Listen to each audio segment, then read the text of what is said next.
अस्सलाम वालेकुम, नमस्कार, सत श्री अकाल एंड गुड इवनिंग। मैं हूँ अर्दु काज़मी और आप देख रहे हैं पॉइंट ऑफ व्यू। हमारे साथ है जी साजिद तार साहब। बहुत टाइम के बाद साजिद तार साहब आए हैं और बहुत लोग समझ रहे थे शायद सर मेरा आपका झगड़ा हो गया। नहीं लोगों ने मुझे ये भी लिखा, मैंने आपका स्क्रीनशॉट भी भेजे, कुछ के लोग बड़े आरजू, मैं तो परेशान हैं। आप तो देखिए, आपको आप और आपके देखने वाले सारे तो मेरे फैमिली है। ये हाउ इट इज पॉसिबल? हाँ, मैं ट्रैवल जरूर कर रहा था और मैं खुद मिस कर रहा था इस चीज को कि मैं किसी तरीके से जुड़ूं।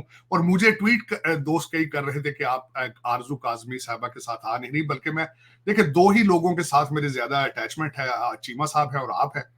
उनके साथ एक दफा मैंने आपके साथ भी और उनके साथ भी करने की कोशिश की। एक दफा अबू धाबी बैठा मैं, और मैं अभी शुरू ही किया तो कमर चीमा साहब के साथ वो इंटरनेट का मसला बन गया। फिर मैंने इसीलिए आपको बादर नहीं किया, क्योंकि मैं वहां पे था तो मेरा I was outside of Abu Dhabi, तो वहां पे इंटरनेट का प्रॉब्लम था। लेकिन देखिए, मेरे लिए आरजू आप और आपके देखने वाले एक ऑक्सीजन की तरह है। मैं I can not stay away from that. मुझे इतना प्यार मोहब्बत है, आप सोच नहीं सकती। मैं बल्कि बताऊंगा आगे चल के आपको कि मैं अभी न्यूयॉर्क से आया हूं, जहां पे एक मैच था इंडिया पाकिस्तान का। मैं बताऊंगा उस पर क्या सूरत हाल है। बिल्कुल ऐसा ही है सर। तो सर सबसे पहले हम मोदी जी से ही शुरू करते हैं। ओथ उन्होंने ले लिया है और कैबिनेट भी बन गई, तकरीबन वही टीम है जो पहले भी थी। क्या उम्मीद लग रही है आपको? वैसे शहबाज शरीफ साहब ने भी मुबारकबाद दे दी और नवाज शरीफ साहब की तरफ से भी मुबारकबाद चली गई फाइनली। देखिए, इन्होंने लेट की, कहते हैं मुबारकबाद इन्हें पहले देनी चाहिए थी। मैं एक्सपेक्ट कर रहा था कि ये शायद जाते वहां पे ओथ टेकिंग सेरेमनी पे, क्योंकि मालदीव से लाए और पड़ोसी ममालिक के लोग आए, बांग्लादेश से आए, तो पाकिस्तान को भी जाना चाहिए था वहां पे, पाकिस्तान के प्राइम मिनिस्टर को भी। और बिलखसूस इस वजह से क्योंकि इस वक्त पाकिस्तान के अंदर भी जो रजीम इन पावर है, हुकूमत में है, वो एक्सपेक्ट की जा रही है कि वो मोदी जी साहब की तरफ प्यार का हाथ बढ़ाएंगे। हालांकि कई और मसाइल आ चुके हैं अगले दिन, जो कश्मीर में हुआ है उसके कई क्वेश्चन जो है इस वक्त उठ रहे हैं। लेकिन मेरे ख्याल में ये it's not, state has nothing to do with it. मैं क्योंकि मैं स्टेट के साथ पाकिस्तान को भी मुसलसल स्टडी करता हूँ, वॉच करता हूँ सिचुएशन को। देखें, एलिमेंट हैं। पाकिस्तान खुद दहशतगर्दी का जो है वो विक्टिम है, चाहे वो किसी तरफ से भी हो। आप टीटीपी देख लें, दूसरे और बलूचिस्तान में आप देख लें। तो मैं नहीं समझता कि इसमें कोई स्टेट स्पॉन्सर एलिमेंट होगा जो कश्मीर में हुआ है, बल्कि मेरा my heart goes for the victims. मैं बल्कि कल परसों से दोस्तों से कह रहा था, आए मिलकर दुआ करें। जो 10 लोग मारे गए हैं वो किसी के बच्चे हैं, किसी के बाप हैं। 10 माओ के लड़के मारे गए हैं, उनके लिए दुआ करें। और मैं समझता हूँ कि पाकिस्तान गवर्नमेंट को भी चाहिए कि यकीन दिलाएं भारत को कि इट्स नॉट स्टेट स्पॉन्सर्ड। लेकिन यहाँ पे जो सबसे बड़ी बात यह है कि मैं मोदी साहब को मुबारकबाद एक तो देना चाहूंगा। तब से मैं प्रोग्राम नहीं कर सका आपके साथ। एक दो दफा मुझे मौका मिला भारत के कुछ चैनल्स पे बात करने का। मोदी साहब ना सिर्फ भारत के लिए जरूरी थे, इस रीजन के लिए जरूरी थे। इस रीजन की स्टेबिलिटी और इस रीजन के अंदर जो भारत का मुकाम मोदी साहब के दौर में है, बना है, उसके लिए जरूरी था कि ये एक प्रोसेस है वो जारी रहता। यहाँ पे अगर बीजेपी इलेक्शन हारने से मुराद मैं ये नहीं कहता कि अगर वो गवर्नमेंट बनाने के काबिल ना होती और 10 पार्टियां मिलकर गवर्नमेंट बनाती तो भारत आगे जाने के बजाय 20 साल पीछे चला जाना था। और उसमें जो एक प्रोसेस प्रॉस्पेरिटी इस रीजन में आई थी, स्टेबिलिटी आई थी, वो दाव पे लग जानी थी। मैं इस पे समझता हूँ कि मोदी साहब was key important person to play a role. जिस तरह कहते हैं मोदी जी 3.0 आ चुका है। ना सिर्फ उन्होंने ओथ ले लिया है, उनकी कैबिनेट ने ओथ ले लिया है। मैं बड़े तफसील से लोगों के नाम देख रहा था, उसमें बड़े बड़े स्ट्रांग लोग हैं उसमें। उसमें पंजाब से मेरे खासकर मेरी फीलिंग्स, पंजाब में मेरे बहुत भाईचारा है इंडियन पंजाब में, तो मेरे वहाँ दोस्त कई थे वहाँ पे। और बीजेपी की तरफ से इलेक्शन भी लड़ रहे थे, उनको भी मैं बड़ा क्लोजली वॉच कर रहा था, मॉनिटर कर रहा था। इंदौर जो मेरा शहर है खासकर, वहां से एक हिस्टोरिकल मोमेंट हुआ है। 2 लाख से लोगों ने, जो कांग्रेस के कहने पे नाडा, जो कि कहते हैं किसी का साइन नहीं करते, वो अपने नाम लिख के या पता नहीं किस तरह करके उन्होंने कर दिया। वो बहुत बड़ी खबर थी। और बड़े बड़े नाम चेंज हुए, बड़ा जो कई इंक्लूसिव, जो कई नए आए और जो कई इलेक्शन हार गए। लेकिन एक चीज मैं जरूर मुबारकबाद दूंगा, पूरे भारत को मुबारकबाद देना चाहूंगा कि आज भारत की जमहूरियत जो है वो दुनिया की मजबूत तरीन जमहूरियत है। ये उसकी मिसाल है, इसमें कोई शक नहीं। जो अपोजिशन और जो कुछ लिबरल मीडिया की जो आवाजें उड़ाते थे कि मोदी इलेक्ट्रिक वोटिंग मशीन्स और ये और वो, मैं समझता हूँ कि इस वक्त अमेरिका से ज्यादा भारत की जमहूरियत स्ट्रांग नजर आ रही है। इसकी मुझे सबसे ज्यादा खुशी है कि जो एक प्रोसेस है, चाहे हम 76 से हम अलग हुए हैं, लेकिन हमारे पड़ोस में हमारे भाई जो हैं वो एक जमहूरियत को they are enjoying it, and मैं उनको मुबारकबाद पेश करना चाहूंगा। और अगर जमहूरियत है वहां पे तो उनका फ्यूचर है, इसमें कोई शक नहीं है, क्योंकि उनकी आवाजें सुनी जा रही हैं, उनके मसाइल जो हैं वो अपनी असली जगह पे पहुंच रहे हैं। जो लेजिस्लेटिव असेंबली है वो उनकी मर्जी के मुताबिक आगे बिहेव करेगी, चाहे जिस तरह भी हो। यूपी के अंदर चेंजेस आई हैं और कई कई चेंजेस आई हैं, लेकिन मैं बहुत खुश हूँ। मेरे ख्याल में सेलिब्रेट करना चाहिए पूरे रीजन को कि जमहूरियत, डेमोक्रेसी स्ट्रांग इन इंडिया। एक तो मेरी ये फीलिंग्स थी, मैं चाह रहा था इस पे बात करूं। दूसरा, कई लोग बात करते हैं, जो मीडिया देखें जितने मुंह उतनी बातें। कुछ लोग कहते हैं अब गाड़ी के 3 ड्राइवर होंगे, मैं नहीं इस पे मानता। दो उनके पास कैबिनेट की सीटें दी गई हैं, 1 सीट दी गई है। ज्यादातर कैबिनेट मेंबर जो है वो बीजेपी के ही होंगे। और उसके बाद कुछ लोग कहते हैं कि एग्जिट पोल जो है उसका होना फेल हो गया है, भारत की डेमोक्रेसी इतनी मैच्योर नहीं है जितनी अमेरिका की है। मैं इस पे डिसएग्री करूंगा। एग्जिट पोल को एक पैमाना नहीं समझना चाहिए जमहूरियत को नापने के लिए। उसकी वजह यह है, इस वक्त अगर देखा जाए तो एक प्रेसिडेंशियल कैंडिडेट है, उसके ऊपर 90 से ज्यादा केसेस हैं। यहाँ पे डोनाल्ड ट्रंप की बात कर रहा हूं। आपने देख लिया होगा कि हमारे जो सिटिंग प्रेसिडेंट है और जो प्रेसिडेंशियल कैंडिडेट है बाइडन, उनकी हालत आपने देख ही रही होगी। डी डे पे आप गए थे फ्रांस, और उन्होंने पैम्पर में ही पेशाब कर दिया है, और उसको मुसलसल हमारा मीडिया डिनाई कर रहा है। और ये उनके हालात हैं इस वक्त। अल ऐलान, हर बच्चा जानता है अमेरिका का कि बराक हुसैन ओबामा अमेरिका की एस्टेब्लिशमेंट को पिछले 12 साल से चला रहे हैं। आज बात किसी से मैं कर रहा था आज सुबह, क्योंकि मैं खुद एक पॉलिटिकल वर्कर हूं, तो किसी ने कहा डोनाल्ड ट्रंप आएंगे तो सारा कुछ ठीक हो जाएगा। मैंने उससे डिनाई किया। डिसएग्रीमेंट की बात यह है कि जो ख्वाब उन्होंने, ओबामा ने इस वक्त कौम के बच्चों को दे दिया है टू हेट अमेरिका, बजाय आगे जाने के उनको स्लेवरी पे रोक कर दिया है, उनको लीगलाइज वीड करके दे दिया है, और साथ ये कह दिया है कि मैथ नहीं पढ़ना, math is resist. Donald Trump साहब आके 4 साल में वो माइंडसेट किस तरह चेंज कर लेंगे?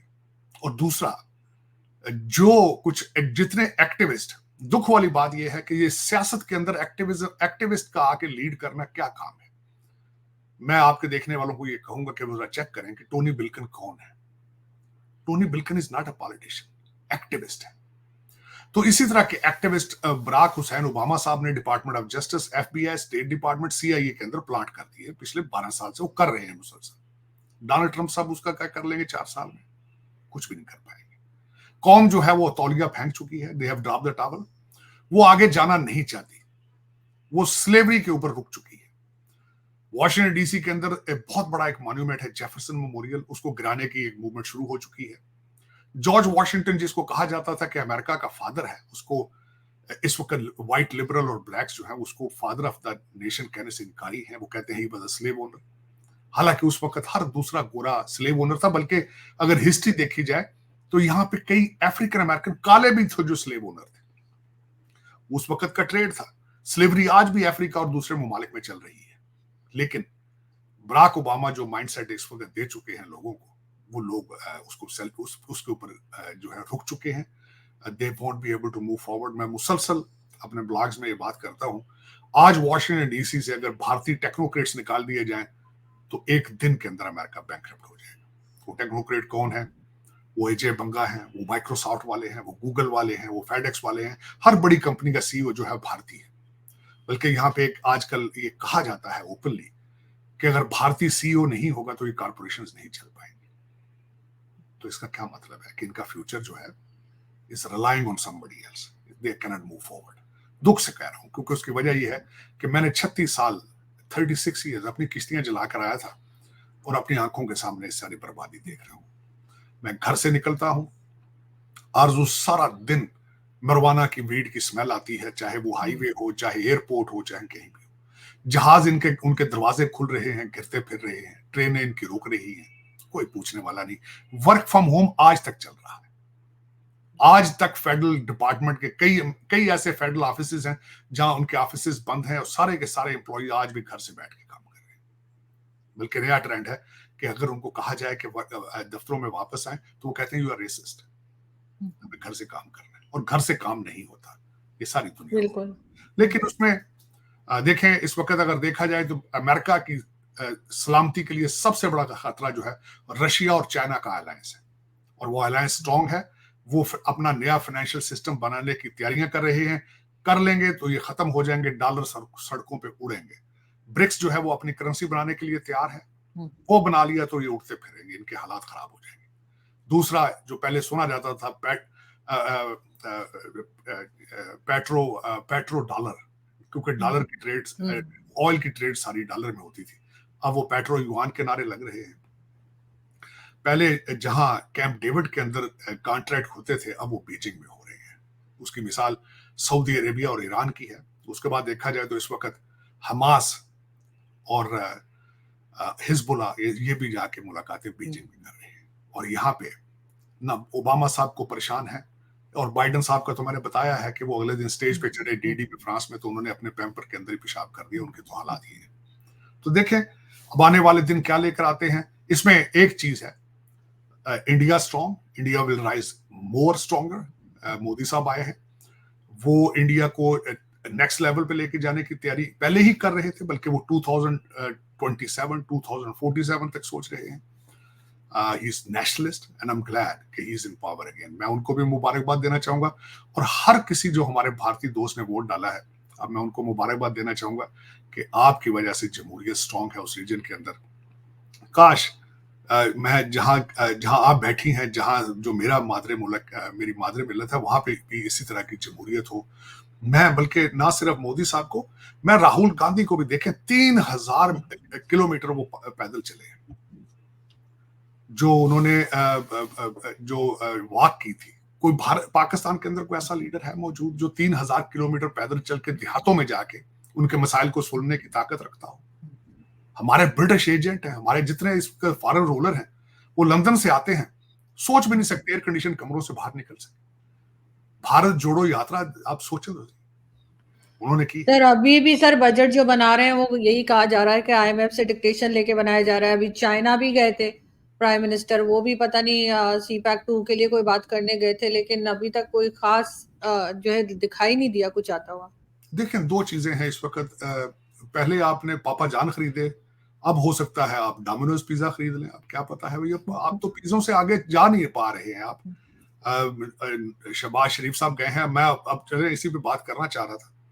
इस वक्त आपके वहां पाकिस्तान के अंदर एक बात ज़दे आम है कि वहां पे एक फायर वॉल बनाई जा रही है, हवावे वाले वहां पे एक फायर वॉल बनाएंगे। उसके ऊपर मैं देखने वालों को थोड़ा सा एजुकेट करना चाहूंगा वो क्या हो रहा है इस वक्त। अगर देखा जाए तो चाइना जो है इस वक्त पाकिस्तान की मदद कर रहा है। पहले पेगासस जो व्हाट्सएप जो था उसको डिकोड करने के लिए इजराइल से पैकेज लिया गया, लेकिन हवावे ने पाकिस्तान की मदद कर रहा है, और पाकिस्तान के अंदर मीडिया को कंट्रोल किया जाएगा। इसके प्रोज एंड कॉन्स हैं, मैं समझता हूं।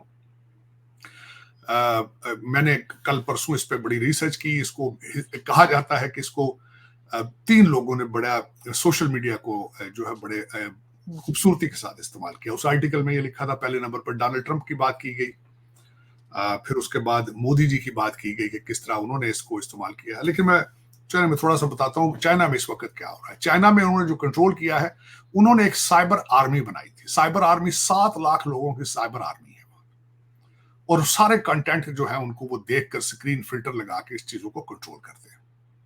लेकिन उनकी दूसरी खूबसूरती मैं देखता हूँ, इस वक्त दुनिया के जितने मोबाइल हैं, जो है सेल फोन है, 97% वो सारे चाइना के मैन्युफैक्चर्ड है।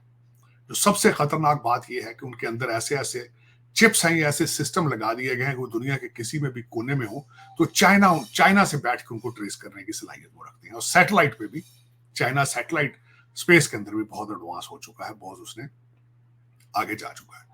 तो ये खतरनाक एलिमेंट है। देखें, पहले भी मैं हमेशा ही देखता रहता हूँ, कई दफा मैंने नोट किया है, जो बात मैं कर रहा होता हूँ सेल फोन के पास थोड़ी देर बाद उसकी ऐड आ जाती है। लेकिन पाकिस्तान में मेरा ये क्वेश्चन ये होगा, सर में दर्द हो तो सर काट दिया जाता है, ये उसका इलाज है? अगर आपकी परफॉर्मेंस पे सोशल लोग बात करते हैं तो आप उसको बैन कर देंगे, तो क्या ये मसले का हल है क्या? अमेरिका के अंदर भी ये मसला, आपका क्या ख्याल है? यहाँ पे फेक न्यूज, डोनाल्ड ट्रंप साहब की जो टर्मिनोलॉजी थी फेक न्यूज, उसका मतलब यही था। लेकिन क्या उन्होंने चीजें बैन कर दी है? क्या उन्होंने चीजें बंद कर दी है? लेकिन चले, आप ये भी करके देख लें। आपने ट्वीट बंद की थी, एक्स को बंद किया था, वो बंद तो नहीं हुआ, लोगों ने वीपीएन लेके चला लिया उसके। हाँ, उसकी उतनी तादाद नहीं रही, लेकिन चल तो रहा है। अभी भी शेख मुजीबुर रहमान की जो वीडियो है वो अमेरिका से चल रही है, जो ट्वीट हुआ है अमेरिका से हुआ है, खान साहब ने उसको ऑन भी कर लिया, वो अमेरिका से चलता रहेगा। आप किस तरह रोक पाएंगे इन चीजों को? चले, लेकिन ये भी तजर्बा कर लें। लेकिन हवावे ने आज से नहीं है, मैं जो इस आर्टिकल में और भी जो इस पर रिसर्च कर रहा था, इस रमजान में, ये पिछले रमजान में हवावे ने उसका कंट्रोल संभाल लिया था। उसका ट्रायल हुआ था रमजान के अंदर, ये पिछला रमजान गुजरा है। उसके अंदर मिसालें ये है कि कई दफा आपके कई यूट्यूबर जो थे उनके बात करते करते उनकी जो रोक दी जाती थी ट्रांसमिशन। फारूक बंदयाल साहब की जो मदर इन लॉ है वो भी रमजान के अंदर, वो जिसमें वो कह रही थी कि ये मार्शल लॉ भी नहीं लगा रहे हैं, और भी कई इस तरह की चीजें आई थी। फारूक सत्तार साहब की चीजें आई थी रमजान के अंदर, उसमें हवावे ने वहां पे अपने ट्रायल बेसिस उसकी एक्सरसाइज कर रहे थे। अब देखें, अगर चाइना के अंदर 7 लाख लोगों की साइबर आर्मी है और आपकी एस्टेब्लिशमेंट अगर यही काम करेगी तो दूसरा काम क्या करेगी? पाकिस्तान तरक्की किस तरह करेगा? सड़कें कैसे? खैर, सड़कें तो आप पहले भी नहीं बनाते। मतलब इन्होंने अपने आप को ठीक नहीं करना, इन्होंने लोगों को बोलने से रोकना है। देखें, सड़कें, मेरे मुंह से निकल चुका था कि आप सड़कें कौन बनाएगा? सड़कें पहले भी आपके कंट्री में कोरिया और चाइना ही बनाता है, आप तो कुछ भी नहीं करते।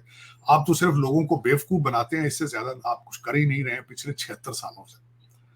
मैं जब भी आरजू जो भी पाकिस्तान रिलेटेड हिस्ट्री की किताब पढ़ता हूँ, शर्मिंदगी होती है उसमें से, कोई समझ नहीं आ रही कि क्या किया जाए। और ना सिर्फ मैं मायूस हूँ, तकरीबन 25 करोड़ लोग मायूस हैं, और उसका कोई हल किसी के पास मौजूद नहीं है। We are not moving forward to begin with. इसमें लीडरशिप का फुकदान है, इसमें डीएनए का नुकसान है, इसका एलिमेंट है उसका। तालीम से हमारी दुश्मनी है, हमारे ऊपर इस्लाम का चूरन बेच बेच के, मुख्तलिफ किस्म का इस्लाम मेरी समझ से बाहर है कि कोई सोल्यूशन। ठीक है, मैं इस्लाम के, ठीक है, उसको इन्फोर्स करो ना भाई, इन्फोर्स कर दो तो फिर आपके खुद अपने पांव जलने शुरू हो जाएंगे। इस्लाम से भी डरते हो आप, शरिया से भी डरते हो। हाँ, आप सिर्फ ये चाहते हो कि इसको इस्लामी टच दे के सिर्फ वोट लिए जाए, तो ये तो खतरनाक बात है। ये बड़े लोग कर रहे हैं, ज़ियाउल हक साहब के टाइम से ये फैशन है और सारे इसको कैश करा रहे हैं। सर, उससे भी पहले मेरे ख्याल भुट्टो साहब के जमाने से उन्होंने चला रहा है। मैं इसमें क्वेश्चन करना चाहूंगा। भुट्टो साहब हालांकि खुद बहुत लिबरल थे, फॉरेन एजुकेटेड थे। पाकिस्तान में शराब की पाबंदी उन्होंने लगाई, मरज़इयों के पीछे चले गए, छुट्टी जुमे वाले दिन उन्होंने की, ज्यादातर इस्लामिक चीजें उन्होंने की थी भुट्टो साहब ने, इसमें कोई शक नहीं। लेकिन चले, लेकिन आरजू में कुछ जो इस पे, बल्कि मैं थोड़ा सा हाल अपना बताना चाहूंगा। खासकर मुझे बड़ी खुशी होती है, कई मैं जाता हूं कई इवेंट्स के ऊपर। इस दफा भी मैं जब गया इस मैच को देखने के लिए, परसों मैं न्यूयॉर्क गया, तो आईसीसी के डिनर पे मैं गया, तो उस पे वहां पे तकरीबन 95% भारतीय लोग थे, दोस्त। और जिनके साथ मैं गया था वो मेरे साथ भी जसदीप सिंह थे, दोस्त थे भारतीय, जिनके साथ मैं पूरा ग्रुप हम एंजॉय कर रहे थे यहाँ से। तो एक डॉक्टर साहब आए, उन्होंने कहा मैंने आपके साथ तस्वीर बना लूं। मैंने कहा बनाए। उन्होंने मुझे बताया कि मैं खुद एक कश्मीरी पंडित हूँ, और उन्होंने मुझे अपनी और फैमिली की बड़ी दर्दनाक स्टोरी सुनाई उन्होंने अपनी। तो उसमें देखें आरजू, मैं हमेशा ये कहता हूँ, डिसएग्रीमेंट होना, सियासी मजहबी डिसएग्रीमेंट होना अलग बात है, लेकिन हम एक ही लोग हैं। हम, अगर मैं देखें तो मैं अपने आप को डिफाइन करता हूँ, हम इंडस वैली, इंडस रिवर के आसपास बसने वाले, हम इंडस के बच्चे हैं हम सारे, रिगार्डलेस आपका कोई भी मजहब हो, मेरे लिए वो इम्पोर्टेंट नहीं है। लेकिन मैंने उनसे खड़े होकर एक बात कही, मैंने उन्हें कहा कि वाकई, और देखें इसमें ये भी बात ठीक है आरजू, मैं जब ट्वीट करता हूं, कई दफा देखा है दूसरी तरफ से, मैं हमेशा बात करता हूं कि देखें, अगर जर्मनी गुजारा कर सकता है दोबारा इकट्ठा होके, वियतनाम इकट्ठा होकर गुजारा कर सकता है, यूएई और अगर इजराइल आप ट्रेड कर सकता है, तो हम, उनके भी डिफरेंसेस मौजूद हैं और हमारे सिमिलरिटीज ज्यादा हैं, डिफरेंसेस कम है। चले, अगर फोकस 1 मिनट के लिए कर भी लिया जाए डिफरेंसेस के ऊपर, तो उनकी फाउंडेशन बहुत पुरानी हो चुकी है। फाउंडेशन क्या है? फॉरेन इन्वेडर आके यहाँ पे जुल्म करते रहे, इस्लाम के नाम पर, और जो आप बात कर रही हैं वही, इस पे उसमें कोई शक नहीं। देखिए ना, मंदिरों के बाबरी मस्जिद जो थी उसका नाम बाबर पे था, तो देखा जाए तो वो इन लोगों ने आके जुल्म सितम किया है, आप उनको डिनाई नहीं कर सकते, और वहीं से नफरतें हैं। बल्कि पाकिस्तान के बनने की एक बड़ी वजह ही यही थी कि फॉरेन इन्वेडर्स ने आके यहाँ पे बहुत ज्यादा जुल्म किया था, और उसके बाद ये मुश्किल हो चुका था इन लोगों का इकट्ठा रहना, नफरत इतनी ज्यादा बढ़ चुकी थी, ये हकीकत है।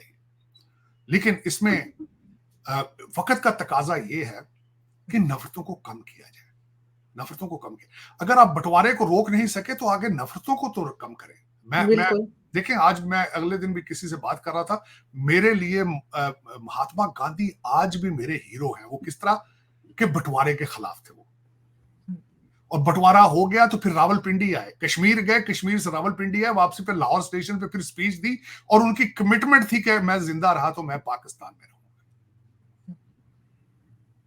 तो आप अगर उन चीजों को नहीं रोक सके हो, उस वक्त नफरतों में आप इतने आगे जा चुके थे, क्या उसी जगह पे रहना है आपने नफरतों में? और उसमें से निकलेगा क्या? मुझे कन्विंस करें ना।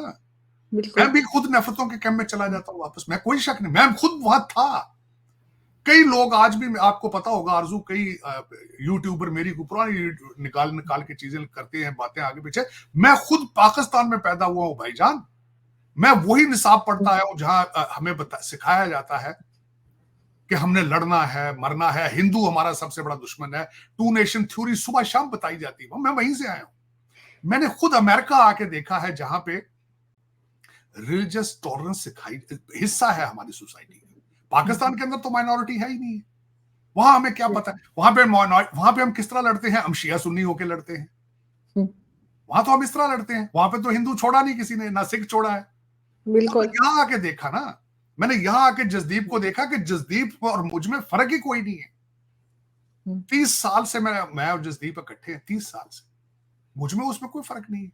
मैं उसके साथ गुरुद्वारे जाता हूँ, अभी मैं अबू धाबी गया, 2 गुरुद्वारों में गया उसके साथ, बैठा वहां खाना खाया। मैं मंदिरों में जाता हूँ दोस्तों के साथ, उनके वेज, मैं सिनेगाग्स में जाता हूँ, चर्चों में जाता हूँ, ये यहाँ आके सीखा मैंने।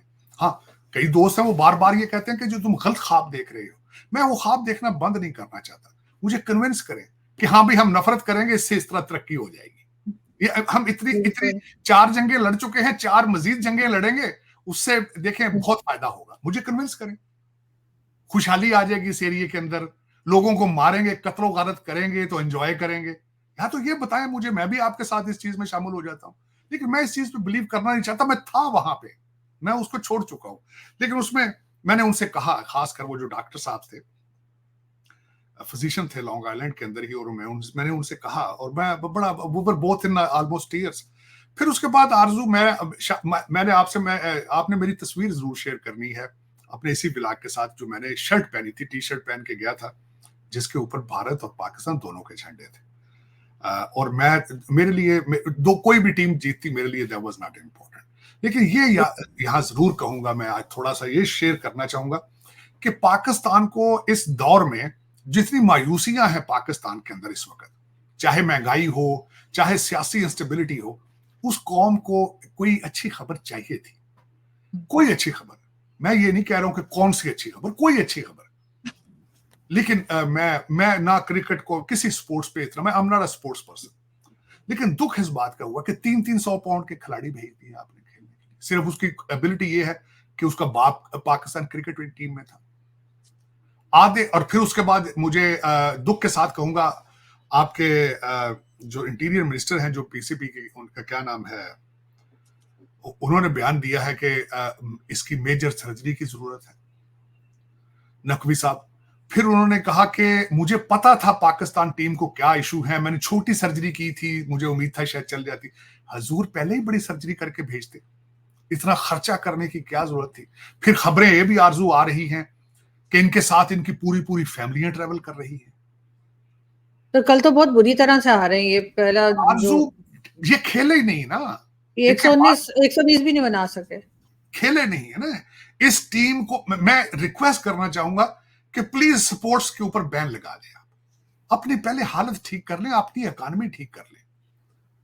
आपने इनको मिलिट्री एकेडमी में जाके इनकी एक्सरसाइज कराई आपने, लेकिन इनके दिमाग के हालात भी ठीक करते आप। बच्चे आप अफसरों के, मेरा ख्याल ये सारे सिफारिशी बच्चे हैं। वो एक 300 पाउंड का बच्चा फिर रहा था, लोगों ने उसका बड़ा मजाक उड़ाया। 300 पाउंड का बच्चा, मुझे तरस आया उस पर। वो तो खुद चलने फिरने के काबिल नहीं है यार, उसको आपने भेज दिया मैदान के अंदर, लोग सीटियां मार रहे हैं, मोटू मोटू कह रहे हैं उसको। वो सुना है परेशान, उन्होंने अपनी सोशल मीडिया से अपनी पिक्चर्स हटा दी उन्होंने, उससे नहीं क्या आरज़ू, फर्क पड़ेगा? वो बीमार हो जाएगा बच्चा। ग्राउंड में क्या करेंगे? जितना उसके ऊपर तनकीद की गई है, मैंने कल देखा है वो बच्चा, वो बेचारा चलने से बेजार है। फिर मैंने जब आज रिसर्च की है, तो उसमें तो कई रिश्तेदार हैं। कहते कोई उसका दोस्त है जो कैप्टन है इस वक्त, कोई उसका दोस्त है, कोई फलां क्रिकेटर का रिश्तेदार है, फलां किसी अफसर का रिश्तेदार है। यार ये क्या ड्रामा है यार, बंद करो ये लोगों के साथ मजाक। नेशनल एम्बेरसमेंट बना ली अपने आप ने। और दूसरा मुझे एक और शक है, ऊपर से, कि यहाँ पे हमारे वॉशिंगटन डीसी के आईटी वाले भाईजान हैं, उन्होंने $500-600 लगा के ऊपर जहाज के ऊपर लगा दिया है रिलीज इमरान खान।